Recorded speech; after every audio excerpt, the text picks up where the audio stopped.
Hello students and welcome to the Virtual Learning Network. This is session 12 for Nutrition for the Community, and here we will discuss food selection part 1. The topics to be covered are introduction, selection of energy giving foods and selection of bodybuilding foods. Now first is introduction. While money is a serious limiting factor for most of us, having lot of money is no guarantee that we shall be adequately fed.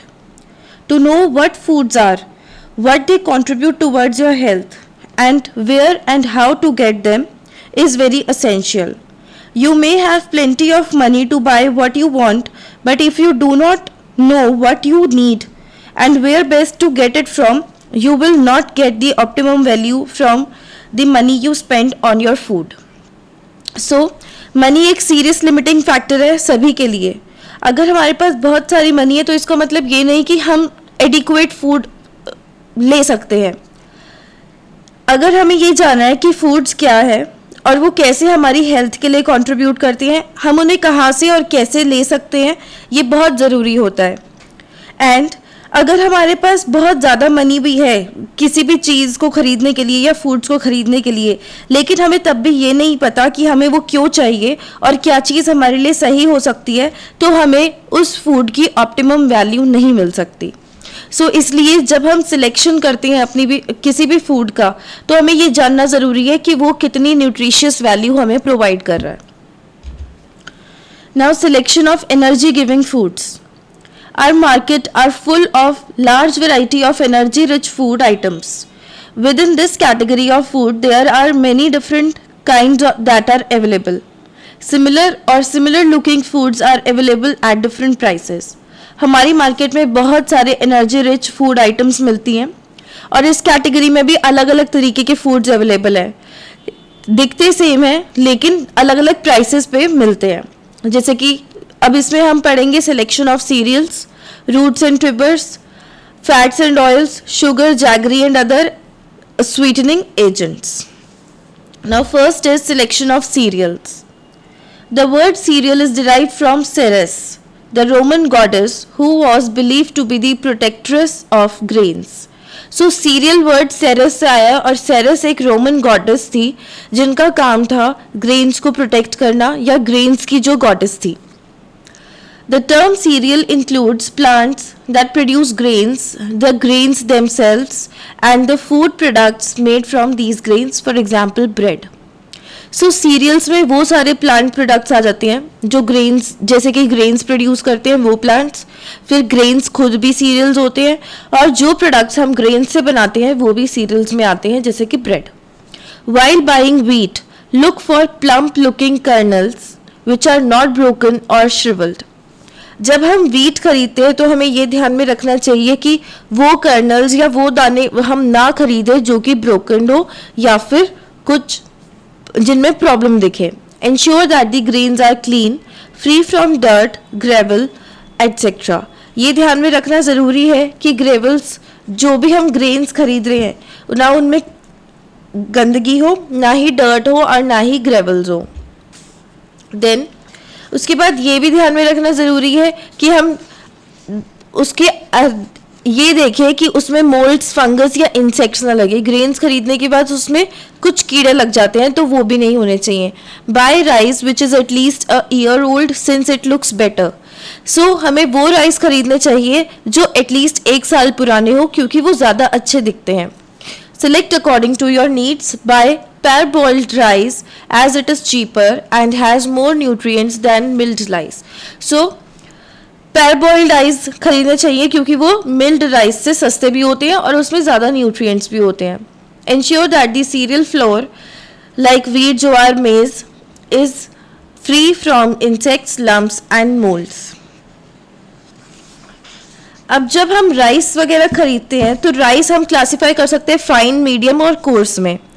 ये जो होते हैं regional preferences की तरह होते हैं, जैसे उनकी size, shape, flavour, cooking texture क्या है उसके ऊपर बेस्ड लोग राइस खरीदते हैं. फ्रेग्रेंट और लॉन्ग ग्रेन राइस होते हैं जैसे कि बासमती, तिलक चंदन, हंसराज. ये नॉर्थ इंडिया में यूज़ किए जाते हैं रोज़ खाने में. साउथ में जो राइस बनते हैं वो स्पेशल फ्राइड राइस प्रिपरेशन के लिए जो होते हैं, जैसे कि पुलाव, बिरयानी, और ये स्मॉलर होते हैं, कोर्सर होते हैं और मीडियम वैरायटीज होती हैं राइस की। ईस्टर्न पार्ट जो है इंडिया का, वहाँ पे पैर बॉइल्ड राइस यूज़ होते हैं जो येलो कलर के होते हैं, और ज़्यादातर ये केरला में भी पॉपुलर है। Then each rice growing area in our country has its own popular varieties. However, everywhere in India, rice that is at least a year old is preferred since it cooks to a firm texture while leaving the grains separate. India के हर state की अपनी अपनी speciality है rice को लेके, लेकिन हर जगह ज़्यादातर 1 साल पुराने राइस ही प्रेफर किए जाते हैं क्योंकि उनका टेक्सचर अच्छा होता है और वो फाइनली प्रिपेयर कर सकते हैं। Then millets, besides rice and wheat, rice और व्हीट को हटा के भी फाइन सीरियल्स हम एक और तरीके से क्लासीफाई कर सकते हैं जो होते हैं कोर्स सीरियल्स या फिर मिलेट्स।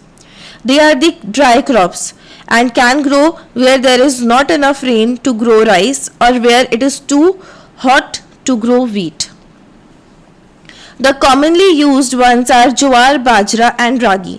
सो ज्वार, बाजरा, रागी वहाँ यूज़ होते हैं जहाँ पे राइस और व्हीट उगाने के लिए प्रॉपर वेदर कंडीशंस नहीं होती, और यहाँ पे ज्वार, बाजरा और रागी जैसे मिलेट्स यूज होते हैं।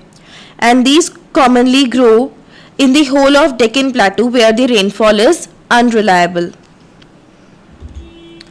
Next is the selection of roots and tubers. अब कुछ कॉमनली यूज रूट्स और ट्यूबर्स जो हमारी कंट्री में यूज होते हैं, जैसे कि potato, sweet potato, tapioca, yam and colocasia. ये कार्बोहाइड्रेट्स में रिच होते हैं और कैलोरीज प्रोवाइड करते हैं। एंड पोटैटो जो है वो थर्ड सोर्स ऑफ एनर्जी है पूरे वर्ल्ड की डाइट्रीज में। इसमें बहुत ज़्यादा विटामिन सी भी होता है। ट्यूबर्स जैसे कि येलो वेराइटीज़ जो होती हैं यम की, ये भी कैरोटीन में रिच होता है।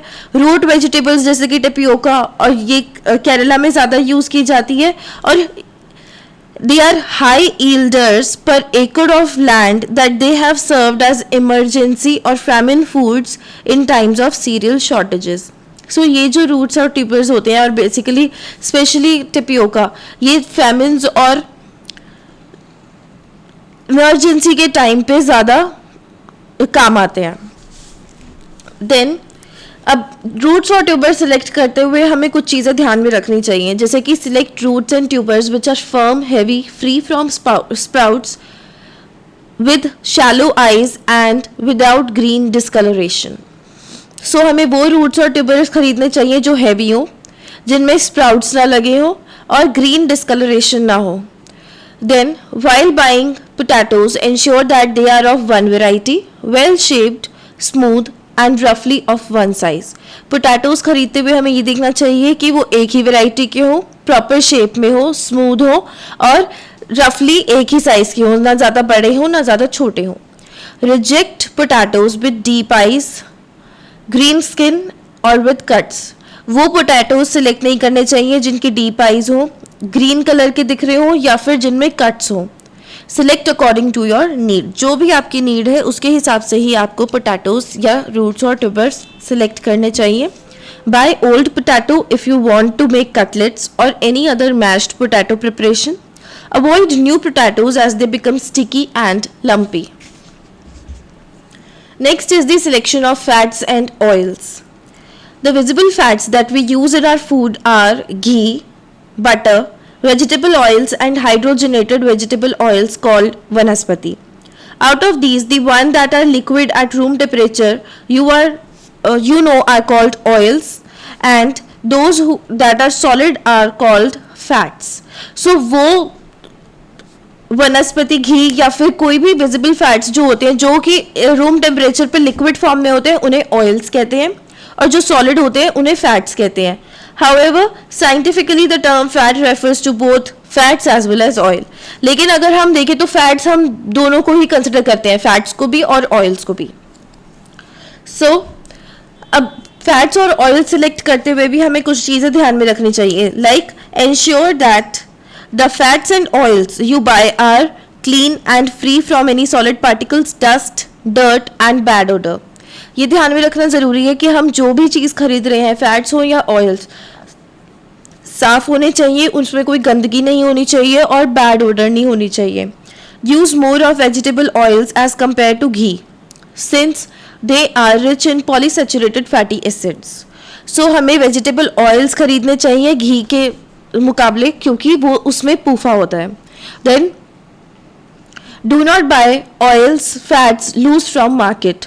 लूज ऑयल्स और फैट्स नहीं खरीदने चाहिए, हमें हमेशा पैकेट फॉर्म में कंपनी का ही खरीदना चाहिए. ensure that the fats oils you buy have a natural color and flavor. Next is the selection of sugar, jaggery and other sweetening agents.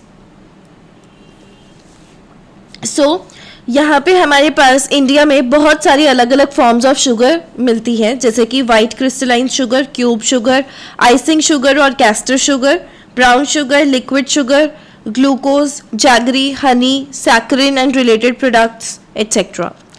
White crystalline sugar जो होती है वो हम जो यूजुअली डेली यूज़ करते हैं. ये जो क्वालिटी होती है शुगर की, ये डिपेंड करती है उसके साइज पे, उसकी वाइटनेस पे, कि उसके क्रिस्टल्स कितने वाइट हैं. अब यहाँ पे भी 5 ग्रेड्स होते हैं शुगर के, जिसमें से only 3 large sized and superior grade of white sugars are meant to be sold to the public, but one very often has to do with the last 2 poorer grades as well as particularly in small town shops. Basically जो white crystalline sugar है वो 5 categories में divided है, लेकिन ज़्यादातर public के लिए 3 categories ही दी जाती हैं. Next is the cube sugar. ये होती है स्मॉल ग्रेन शुगर क्रिस्टल्स को कंप्रेस करके बनाई जाती है, and since this process is expensive the cube sugar is also costly. Then icing sugar or castor sugar.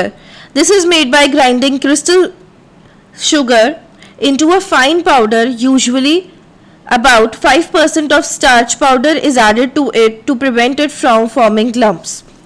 So ये जो शुगर होती है ये क्रिस्टल शुगर को ग्राइंड करके बनाई जाती है ताकि वो फाइन पाउडर में कन्वर्ट हो जाए, और बेसिकली इसमें 5% स्टार्च पाउडर भी ऐड किया जाता है ताकि उसमें लम्प्स ना बने, यानी कि गांठें ना बने. This is generally called for in baking and icing recipes. ज़्यादातर आइसिंग और बेकिंग रेसिपीज में इसको यूज़ किया जाता है कैस्टर शुगर को. Then is the brown sugar. The real brown sugar is made by crystallising the final molasses, which is the name given to the dark liquidy mass of cooked cane juice that one gets in the process of sugar making. So real brown sugar जो होती है वो final molasses को crystallise करके बनाई जाती है, जो कि शुगर मेकिंग के प्रोसेस में आता है. However, in India, most if not all the brown sugar in the market is just white crystalline sugar, which is given a surface color by coating the granules with molasses or caramel sugar solution. Brown sugar में distinctive colour नहीं होता true crystalline brown sugar का, और इसकी जो cost होती है approximately 22 पर kg होती है. Then next is the liquid sugar.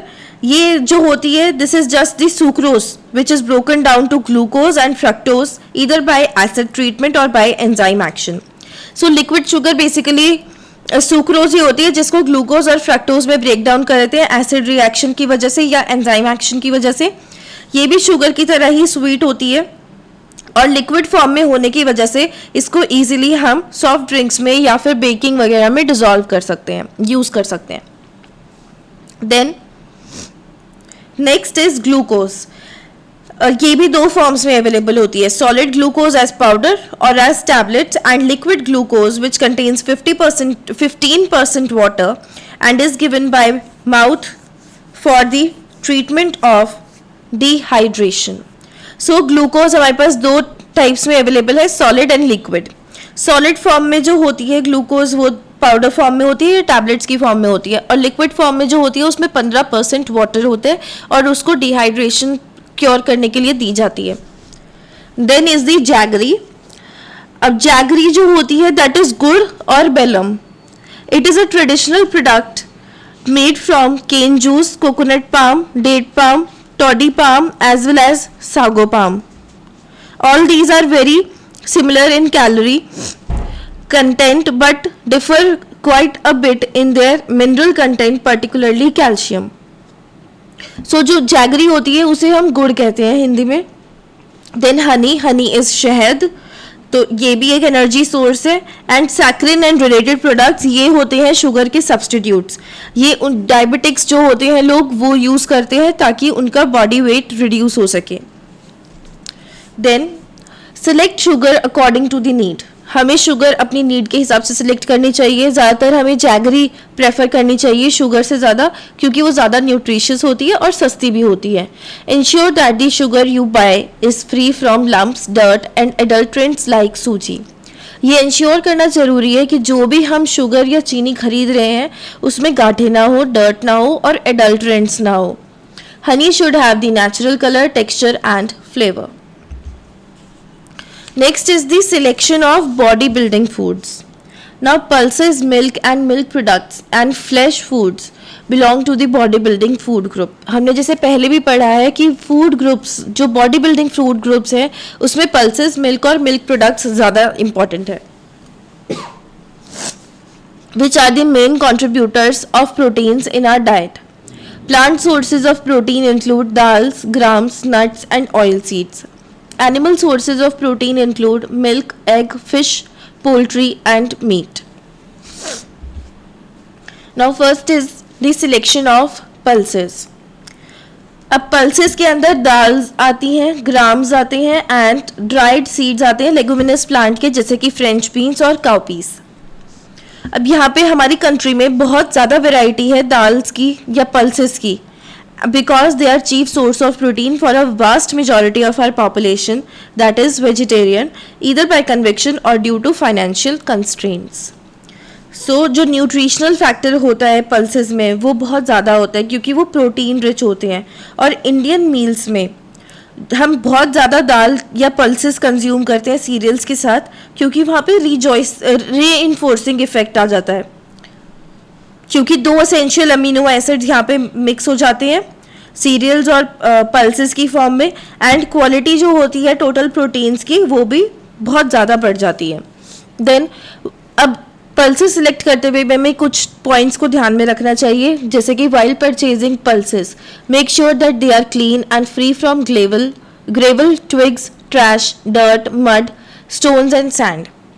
Check carefully and ensure that the pulses are not infested with insects. Ensure that the pulses you buy are dry, otherwise fungus or molds may grow on it. Inspect the grains for uniform size, soundness of grain, absence of broken pieces or any foreign seeds. Next is the selection of milk and milk products. Now जो milk और milk products होते हैं ये भी हमारे body building food में ही आते हैं। Now at the dairy all the milk is pooled together whether it is buffaloes or cows and then processed. Dairy में क्या होता है कि सारा मिल्क इकट्ठा करते हैं, चाहे वो बफेलो का हो चाहे काऊ का, और उसके बाद उसको प्रोसेस करते हैं। यहाँ पे 2 इम्पॉर्टेंट प्रोसेसिंग स्टेप्स होते हैं। पहला है स्टैंडर्डाइजिंग और उसके बाद pasteurisation. In standardising milk cream is either added to the milk or a bit of it is removed from to ensure that the milk supplied would be of identical composition every day. Standardising के time पे milk में cream या तो add की जाती है या milk में से निकाली जाती है थोड़ी सी, ताकि जो रोज वो मिल्क सप्लाई कर रहे हैं वो एक स्टैंडर्ड क्वालिटी का बन सके। Then next step is the pasteurization. Pasteurization is a process which consists of heating of milk to certain temperature for a definite time to ensure destruction of pathogenic bacteria which are likely to be present. It is a very important step in the processing of milk. So pasteurization होता है जिस पे हम एक proper temperature पे, एक well defined temperature पे milk को हीट किया जाता है, उसको बॉईल किया जाता है ताकि उसमें पैथोजेनिक बैक्टीरिया जो भी हो वो डिस्ट्रॉय हो सके और हार्मफुल ना हो किसी भी पर्सन के लिए जो वो मिल्क ले रहा है। Then some of these steps that should be kept in mind are: prefer pasteurized milk to other milk as it is safe and does not spoil fast. While buying cream, make sure it is fresh and free from a sour taste and smell. जब भी हम cream खरीदे तो ये ध्यान में रखना चाहिए कि वो फ्रेश हो और उसमें कोई भी नमकीन टेस्ट ना हो या फिर स्मेल ना हो अजीब सी। Ensure that ghee should have its natural delicate flavor. Make sure that the butter is wrapped in a hygienic package. Select curd which is fresh with a delicate sour flavor. Preferably set curd at home as it is hygienic. अगर हम बाहर से दही खरीद रहे हैं तो ये ध्यान में रखना चाहिए कि वो फ्रेश हो और उसमें थोड़ा सा खट्टा टेस्ट हो. वैसे ज़्यादातर ये हाइजीनिक होता है कि अगर हम घर में ही दही सेट करें. Buy khoya which is firm and free from any unpleasant order.